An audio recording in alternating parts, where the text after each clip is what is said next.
Here this morning at the Bustleton Waste Transfer Station with Hayley and Bessie, who are part of our waste education team.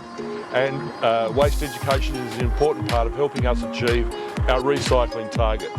No better time to come out than National Recycling Week. We want to make sure that we can do recycling better and that we optimise the absolute maximum amount that we can recycle and divert away from landfill. So girls, any tips? Thanks a lot, Grant. Yeah, recycling can be really confusing, so here's some of our top tips. So Hayley, what is top tip number 1? Top tip number 1 is don't put soft plastics in your yellow lidded recycling bin at home. So plastic bags and other soft plastics can go to red cycle. Don't put textiles in your yellow bin as well. No clothing, no fabric goes in your yellow bin. And also when you're putting your plastic bottles in the bin, make sure you take the lid off. Don't put the lid in the bin, just put the container in. These lids can be recycled other ways. Take the lid off.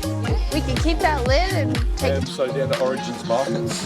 Yes. Lady there with the oh, good. I've not been yet. Who's doing recycling, who's got bowls and Yes, plants yes. and stuff. All They made could also be out of taken to the container deposit scheme depot. The second point is to separate items which are different types of material. So say a glass jar with a metal lid, you would remove the lid, rinse both, and then put them both into the recycling bin.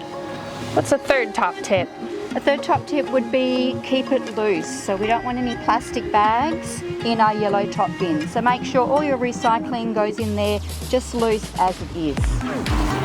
And the fourth tip is to find other ways to recycle things.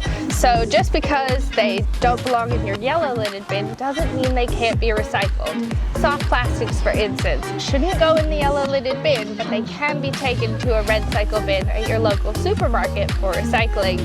The waste facilities also take a number of items for free for recycling, such as paint, printer cartridges, e-waste, batteries, and scrap metal, for Even instance. used motor oil as well. Yes. Yeah. What about number 5? Okay, another top tip with your yellow curbside bin Read the labels. is make sure you read the labels. So a lot of our packaging now specifically tells you where each part of the packaging, whether it's the outside box or the inside wrapper, where it should be recycled. So look at those labels, they're really handy.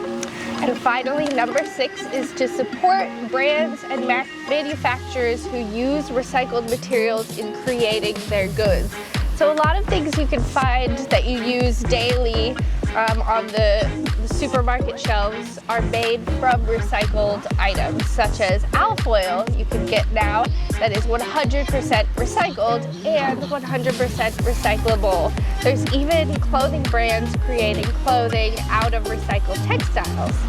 So those are our top tips. But if you want to find out more about how to recycle, head over to the city's website, or if you want to find out more and get involved in National Recycling Week, you can head to nationalrecyclingweek.com.au. So I hope you got something out of that and helps you to help us meet the recycling targets that we all need, not just for the city of Bustleton, but for the planet. Thank you.